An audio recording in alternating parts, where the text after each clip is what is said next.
right, guys. All right. Welcome to Friday in, almost spilled the tea there. Friday in the driveway. And guys, we're not in my driveway. And I want you to know this is an epic show tonight. We are breaking new ground.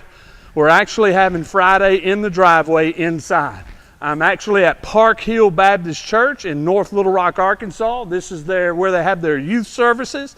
And my special guest tonight, good friend of mine, youth pastor here at Park Hill Baptist Church. Let me introduce you, Josh Jordan. He's going to join me tonight. Josh, come on What's in. going on? Hey, welcome in. Now this is a little different too. Yeah, man. Sitting in these chairs. Usually standing up. Yeah. We're going to sit down tonight. Sitting down. Well, if you look over here and I'm sleeping, give me a nudge or something. All right. But Josh, you know what? I got to have my thing. I'm sorry. Here we go. Got to have my clicker. Okay. But guys, it's good to have you tonight. This is Josh Jordan. How long have you been at Park Hill now? I've been since October 2015. It's about 3.5 years. 3.5 años. 3.5. Is años, is that years? Yes, I guess so. I don't know. I don't know either. But hey, sounds well. Sounds pretty good. Sounds pretty good. But Josh, we got our sweet tea. Now this is a Friday in the driveway tradition. Whoa, what were you doing? Hold up. It was so good I had to taste it. Okay. You got a clinker clank first. My bad. You got a clinker clank. So, and these go. are my new Friday in the driveway. This is some big old glasses. That's some big glasses. All right, let's clinker clank Here we again. go. All right, there you go. That's good stuff. Good Yes, stuff. sir. As we mentioned tonight, Josh is here, and appreciate you for being with me Absolutely. tonight. Josh, thanks for having us here on the road. On the road. Friday in the driveway on Saturday. Hey, we're glad you're here, Mike. Yeah, good to be here. So tell us, what's going on here at Park Hill Baptist Church? Well, I've been here 3.5 years. 3.5. So when I first got here, it's kind of a hard leave where I left. I left Southside Community Church in Paragould. Okay. I was there 17 years total, 10 years full time. And so I was coming here, and I was naive to think I can just do the same thing I was doing at Southside here at Park Hill. Right. And that's just not the case. It didn't happen. Because I think, for me, wherever you are in Arkansas, I believe the culture is different. Central Arkansas is different, Northeast, Northwest is different. But I had to learn my kids and things like that. But man, 3.5 years being here, and so just some good things going on with our student ministry here. Got some great leaders, awesome. Some great students. We got about 24 student leaders that I get to work with week in, week out. They build in our teenagers, and I wouldn't trade one of them for anything. And our kids are great. Work for 6th through 12th grade is our range. So we don't do traditional 7th through 12th.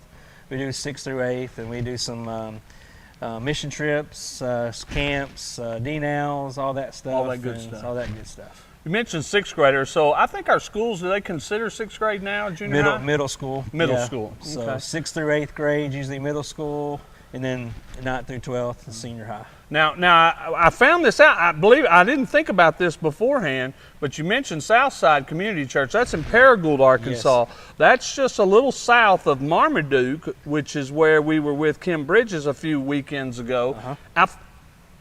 Josh is from Marmaduke, Arkansas. That's right. I'm a Greyhound for sure. Oh, Graduate man. of 1996, class of 1996, and definitely a Greyhound. Okay, very good. And just a fun fact, if you've not been to Marmaduke, in our gym, there's a sign that says, "Those who fly with owls at night cannot run with the Greyhounds the next day." I think Kevin, he said that. Yeah, man. So that's in our hearts, man. Okay. And so what's funny is my three kids go to Abundant Life School here in Sherwood. Okay. And their mascot is the owl.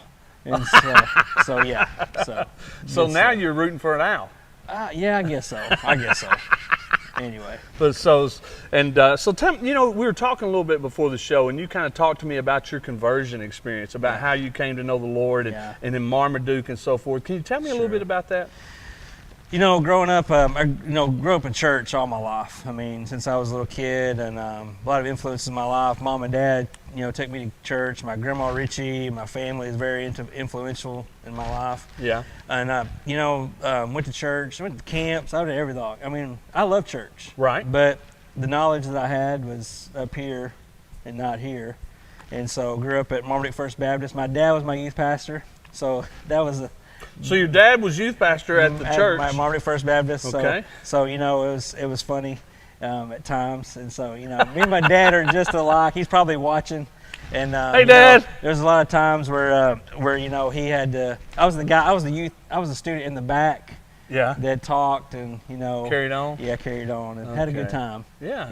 But then and so grew up in church in Marmaduke First Baptist and grew up in there, and I was I loved my youth group, going to camps and things like that, and so graduated there. It wasn't really a lot of college and career groups, and so I was 19 years old, and so actually met my dad at a Dawson McAllister conference. I was a freshman at ASU, and Dawson McAllister was talking about Walk to the Cross, and so that Saturday evening, I realized I was lost, and I gave my life to the Lord. Cool story about that is my dad. I was kind of crying. I'm not an emotional guy, but I was crying at that time. And I met my dad. Yeah, I met my dad up there. My dad says, "What's wrong with you, son?" And I said, "Well, Dad, I'm lost." And I love this. My dad didn't say, "Well, let me lead you in a prayer." He just looked at me and said, "Well, you know what to do then." And so I gave my life to Christ that night in November of 1997. And so then, That's awesome. So, yeah. That's awesome. And here you are, you're youth pastor at Southside Baptist Church in Paragould.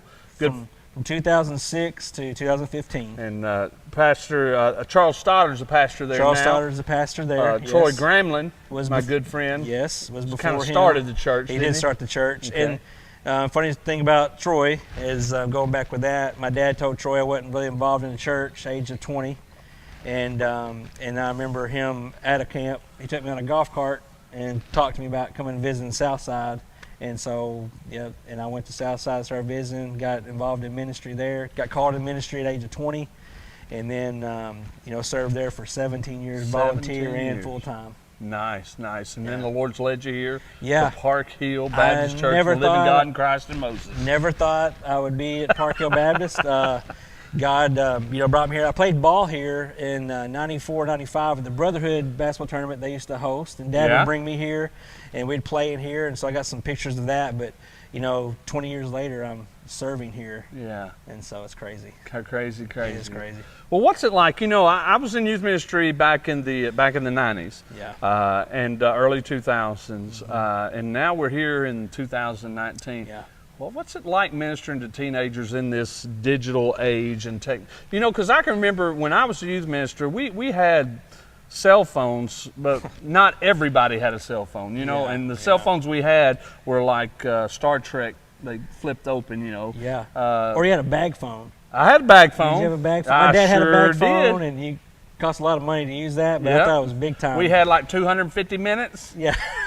And sure did, but now everybody's got their mobile devices, and what's it like ministering to that teenager where there's so much information access? Yeah, I think we did a series actually last month called Distracted, and we started off with cell phones, and I kind of got the idea from another youth pastor in Cabot. His name was Robert Jose, and he said, they took up their kids' cell phones, kind of an experiment. Yeah. And so that first night of the series, we talked about social media and things like that.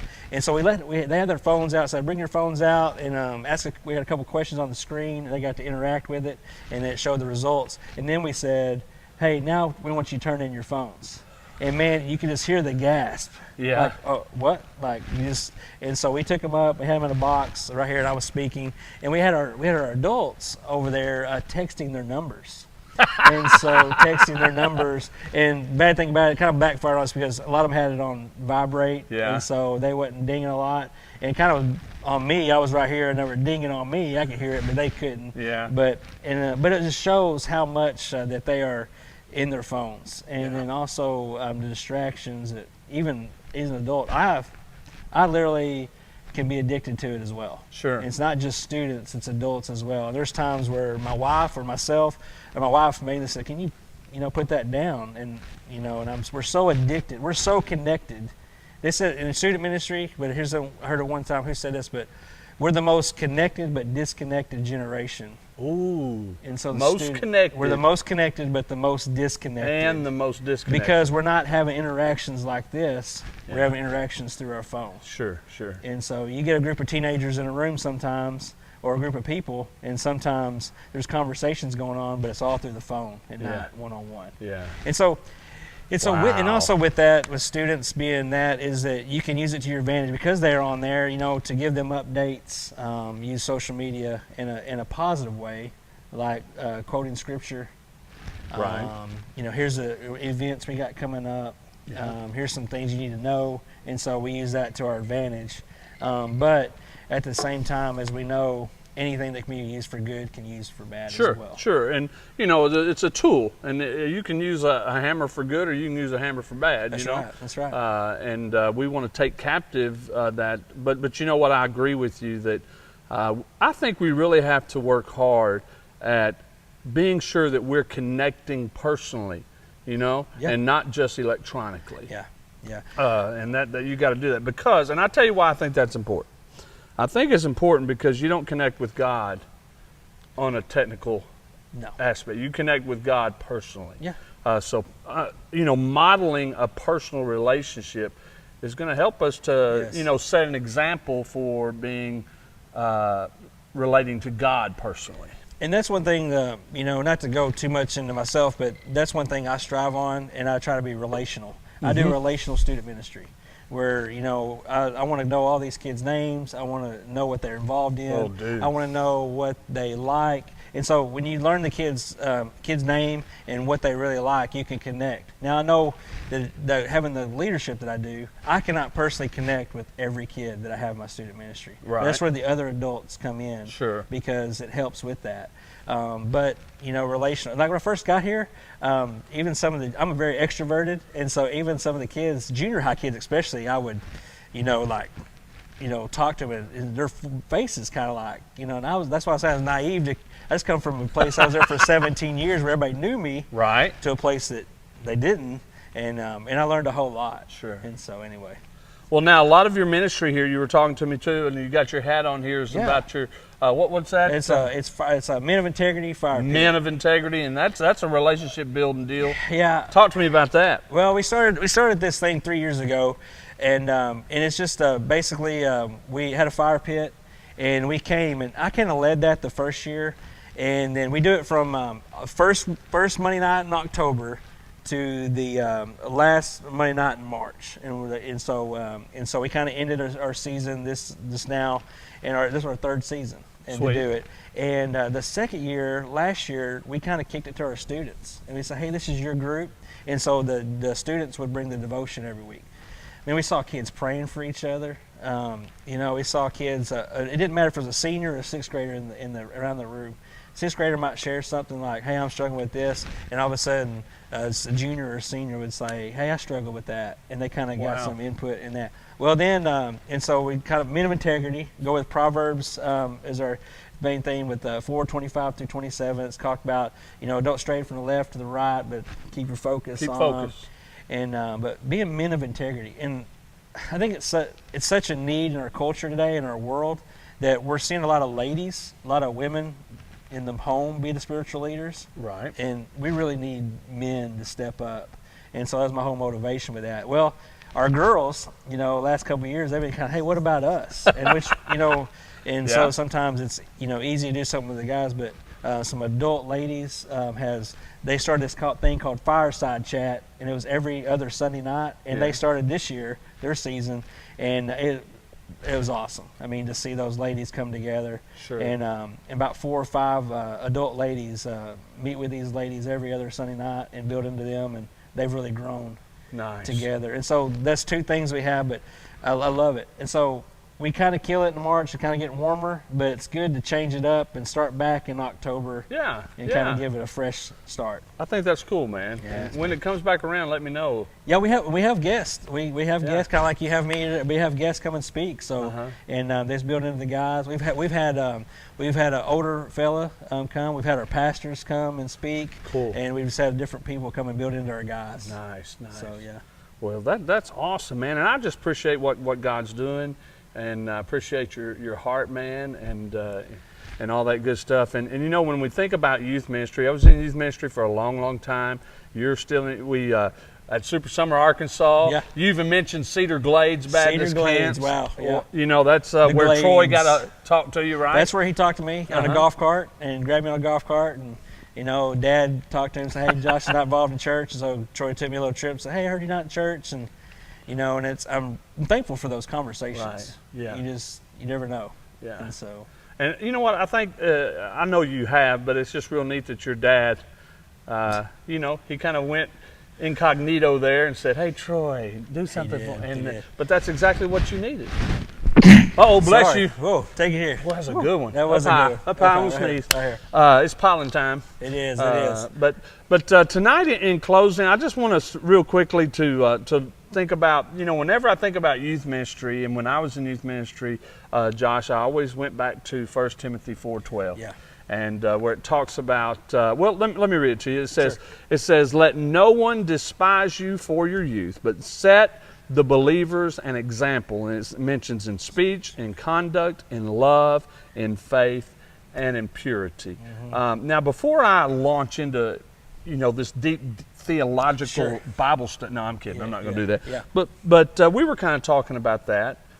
What's your perspective here as Paul is encouraging young Timothy here? I mean, you know, the Bible, of course, we know that what was said then can still be applied to us today. Mm-hmm. And this is a good verse, but in context, 1 Timothy 4:11 through 16, you know, Paul just kind of gave him like, hey, that you got to teach these things. And because, you know, he's waiting for Paul's kind of say, "I'm coming, but right now you got to do this." But so many times I think in students need to know that they're not just the church of the future, that they're the church now. You know, Kim Bridges, he mentioned that exact same thing. I believe it, and we have to constantly encourage our kids to and hear that. We have to, because the things that you constantly say in your ministry, that's kind of your brand. And if we don't keep saying those things, these kids, because here's the deal, it's not Josh Jordan student ministry. It's these kids' student ministry. God just has called me to, you know, lead, and I'm fortunate and grateful for that. But like when I was in student ministry, it was my student ministry. Now, I could have been probably a lot more influential than I was in a better way because I didn't receive Christ when I was 19. Sure. But these kids, but Paul, you know, was telling Timothy, you know, there's 5 things here, and you know, is in speech and conduct, love, faith, and purity. And those are the kind of things we have to tell our kids. And but also it's like, hey, Timothy was probably in his like 30s there, and Paul was talking to him, and he was just saying, hey, you got to do this because there are going to be people. There's going to be people that's going to doubt you. You know, and there's people that doubted me in ministry. Sure. I mean, and you know, we won't go there.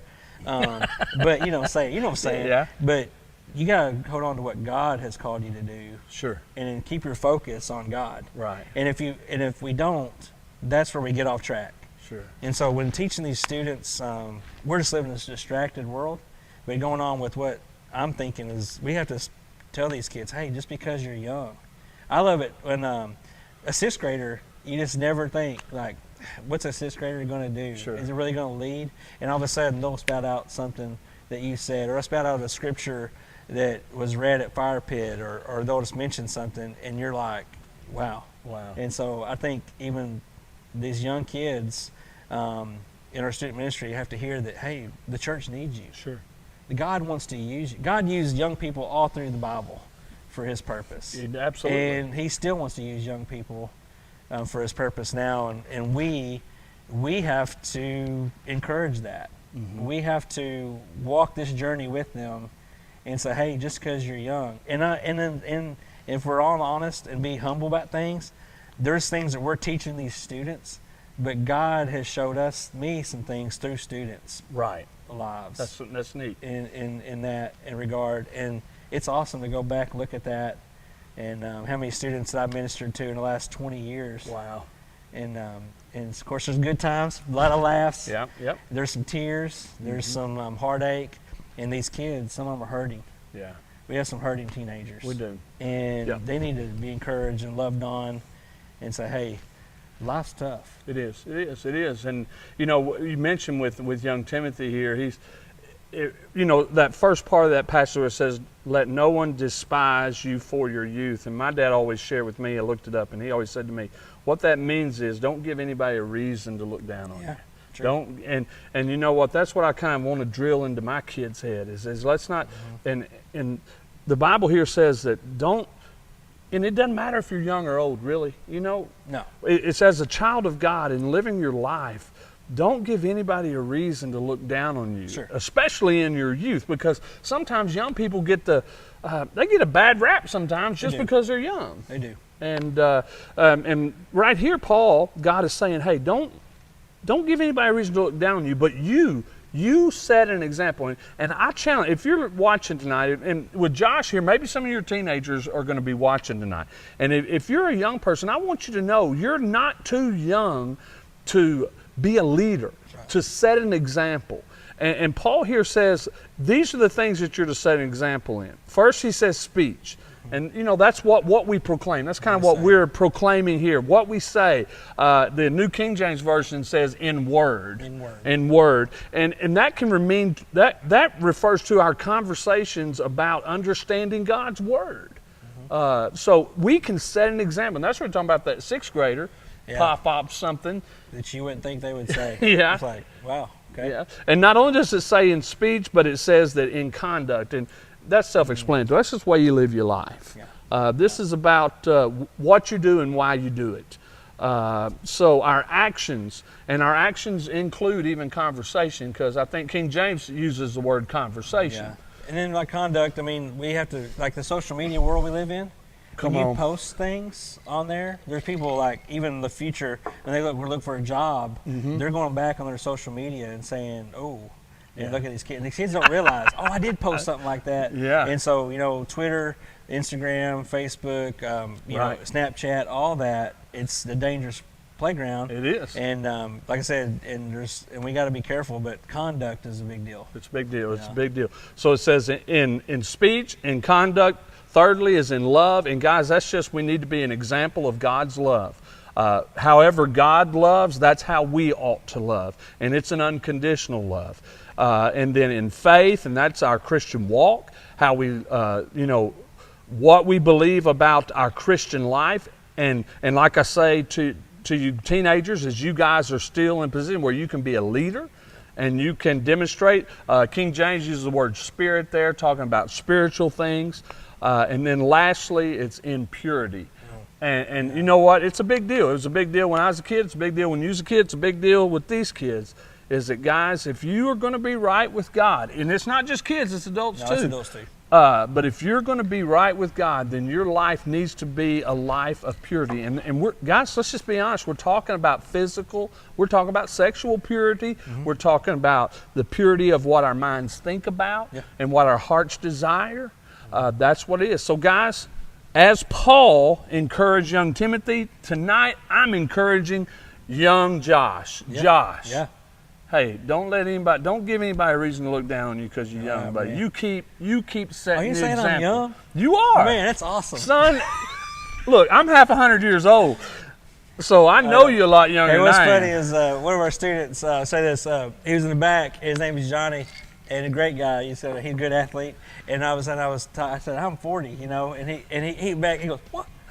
And he's like, you're 40 years old? I said, yeah, you've known me for 3 years. It's funny, so it's good. That's good stuff. Well, right there. you wear 40 well. Oh, I appreciate that. Up high, awesome, up high. man. Awesome. But let's continue to set an example. Keep doing what you're doing here, Yeah, brother. man. I love it. And we appreciate you for being on Friday in Absolutely. the driveway tonight on Saturday. On Saturday. Yeah. So anybody out there in now this is live Facebook Yeah, TV man. here. Yeah, dude. You know, anybody out there you want to say hello to or anything? Goodbye to? Oh man, I just think, you know, here's the deal. I mean, you think about all the ministry we talked about, but all the people who invested in me and believed in me is a big deal. I mean, you know, my parents, of course, you know, and people, Charles Stoddard at Southside and Southside Community Church, and then Park Hill Baptist Church who believed in me. I'm still here, so that's a good thing. That's a good thing. That's a good thing. And so, but I enjoy ministry. Ministry's fun. I love to laugh. I love to see these kids and what God can do in their life. Yeah. So, you know, anyone. But like you said, I mean, we have to encourage this young generation that God still wants to use young people. You're not the church of tomorrow. You're the church. That's right. If you are a follower of Christ, you're the church right now. Absolutely. Well, guys, thanks for tuning in tonight to Friday in the Driveway on Saturday. Again, thanks to Josh Jordan, the Park Hill Baptist Church, for allowing us to set up shop the very first inside Friday in the Driveway. Yeah, man. And now listen, I want to remind you, you can watch past episodes of Friday in the Driveway on YouTube. Just go to YouTube and search for Friday in the Driveway. Voila, we did it a little bit earlier. Also, you can visit my ministry website at michaelrdavisministries.yolasite.com. That's michaelrdavisministries.yolasite.com. And I've got links to past episodes of Friday in the Driveway as well. We've gone a little bit longer tonight than we usually do, but I'm going to tell you what, it's been good. And you know what? I'm not on a timetable. We're kind of talkers. Yeah. But anyway, it's good to be with you, Josh. And you guys, listen. Listen. Tomorrow's the Lord's Day. It is. Palm Sunday. So it is. Palm Sunday. It is. So you guys have fun at church tomorrow, and listen. Have a good evening. And Josh, thank you for being on. Appreciate Friday you, brother. You bet. Now the way we do it is you walk off that way, and I go off to the way. sunset. Yeah. Okay, go off.